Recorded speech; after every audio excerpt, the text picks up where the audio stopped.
बहुत समय पहले किसी जंगल में पंछियों की सभा लगा करती थी। जानवर अपनी परेशानी राजा को बताते थे और राजा उसका हल निकालते थे। लेकिन एक जंगल ऐसा भी था जिसका राजा गुरूर नामक एक पंछी था। गुरूर सिर्फ भगवान विष्णु की भक्ति में लीन रहता था। इससे परेशान होकर हंस, तोता, कोयल व कबूतर जैसे तमाम पंछियों ने एक आम सभा बुलाई। सभा में सभी पंछियों ने एक स्वर में कहा कि हमारे राजा गुरूर हमारी ओर ध्यान ही नहीं देते। तभी मोर ने कहा कि हमें अपनी परेशानियों को लेकर विष्णु लोक जाना पड़ता है। सभी जानवरों की दुर्गति हो रही है, लेकिन हमारे राजा को कोई फर्क नहीं पड़ता। उस वक्त हुदहुद चिड़िया ने एक नए राजा बनाने का प्रस्ताव रखा। कोयल ने कूह कूह और मुर्गे ने कुकरू कू की आवाज़ निकालकर इसका समर्थन किया। इस तरह घंटों चली सभा में परेशान पंछियों ने अपना सहमति से एक नया राजा चुनने का फैसला लिया। अब राजा को चुनने के लिए रोज़ बैठक होने लगी। कई दिनों तक चर्चा करने के बाद सभी ने आपस में सहमति से उल्लू को राजा चुन लिया। नए राजा का चुनाव होते ही सभी पंछी उल्लू के राज्य अभिषेक की तैयारियों में जुट गए। तमाम तीर्थ स्थलों से पवित्र जल मंगवाया गया और राजा के सिंहासन को मोतियों से जोड़ने का कार्य तेजी से होने लगा। सारी तैयारियां होने के बाद उल्लू के राज्य अभिषेक के दिन आया। मुकुट, माला, सब सामान तैयार था। तोते मंत्र पढ़ रहे थे।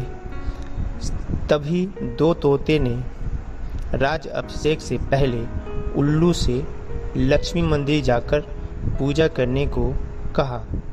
उल्लू फौरन तैयार हो गया और दोनों तोते के साथ पूजा के लिए उड़ गया। उसी समय इतनी तैयारियां और सजावट देखकर कौवा आ गया। कौवे ने पूछा, अरे भाई, इतनी तैयारियां किस खुशी में? उत्सव क्यों मनाया जा रहा?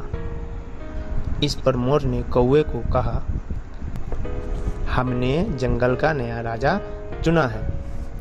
आज उनका राज्य अभिषेक होना है। उसी के लिए ये सब सजावट की गई है। इतना सुनते ही कौवा गुस्से से लाल होकर कहा, ये फैसला लेते समय मुझे क्यों नहीं बुलाया गया? मैं भी तो पंछी हूँ। इस बात का जवाब तुरंत मोर ने देते हुए कहा, यह फैसला जंगली पंछियों की सभा के लिए गया था। अब तुम तो बहुत दूर इंसानों के शहर और गांव में जाकर बस गए हो। गुस्से में काले कौवे ने पूछा, किसे तुमने राजा चुना है? तो मोर ने बताया, उल्लू को। ये सुनते ही कौवा और गुस्सा हो गया। वो अपना सिर जोर जोर से पीटकर कौवे कौं करने लगा। मोर ने पूछा, अरे भाई, क्या हुआ तुम्हें? कौवे ने कहा, तुम सब बहुत बड़े मूर्ख हो। उल्लू को राजा चुन लिया है, जो दिन भर सोता है और जिसे सिर्फ रात में ही दिखाई देता है।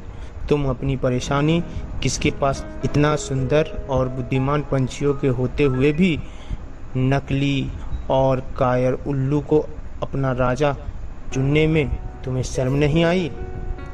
धीरे धीरे कौवे की बात पंछियों पर असर करने लगी। सभी आपस में फुसफुसाने लगे। उन्हें लगने लगा कि उनसे बहुत बड़ी भूल हो गई है। इस वजह से वहाँ के सभी पंछी गायब हो गए। राज्य अभिषेक के लिए सजी जगह पूरी सुनी हो गई। अब जैसे ही उल्लू और दो तोते वापस आए तो उन्होंने जगह को सूना पाया। यह देखकर दोनों अपने साथियों को ढूंढने वहां से जाने की वजह जानने के लिए उड़ गए। वहीं उल्लू को तो कुछ दिखाई नहीं देता, इसलिए उसे कुछ पता नहीं चला और राज्य अभिषेक के लिए तैयार होने लगा। लेकिन चारों तरफ शांति होने पर उसे शक हुआ। उल्लू जोर से चिल्लाया, सब कहाँ गए? इतने में पेड़ पर बैठी उल्लू की दोस्त ने कहा, सब चले गए, अब नहीं होगा आपका राज्य अभिषेक। आप नहीं बनेंगे जंगल के पंछियों के राजा। इतना सुनते ही उल्लू ने चिल्लाकर पूछा, क्यों? ऐसा क्या हुआ? उल्लू की दोस्त ने बताया, एक कौवा आया और उसने सभी को पट्टी पढ़ाई, इसी वजह से सब यहाँ से चले गए। बस वही कौवा वहाँ पर है। ये सुनते ही उल्लू को राजा बनने का सपना चकनाचूर हो गया। दुखी उल्लू ने कौवे से कहा, तूने मेरा साथ ऐसा क्यों किया? लेकिन कौवे ने कोई जवाब नहीं दिया। इतने में उल्लू ने ऐलान कर दिया, आज से कौवा मेरा दुश्मन। आज से सभी कौवे उल्लुओं के दुश्मन होंगे और ये दुश्मनी कभी ख़त्म नहीं होगी। इतना कहकर उल्लू उड़ गया। उल्लू की धमकी सुनकर कौवा बहुत परेशान हो गया और कुछ देर तक सोचने लगा। इस दौरान उसके मन में एक ख्याल आया कि बेकार ही उसने उल्लू से दुश्मनी मोल ली।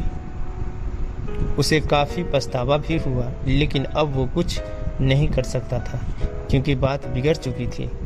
इसी सोच में कौवा वहाँ से उड़ गया।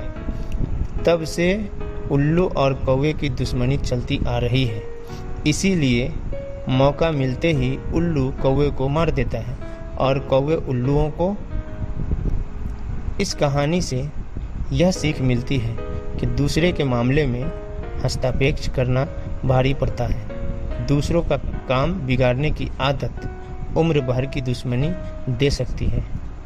इसलिए अपने काम से काम रखना चाहिए।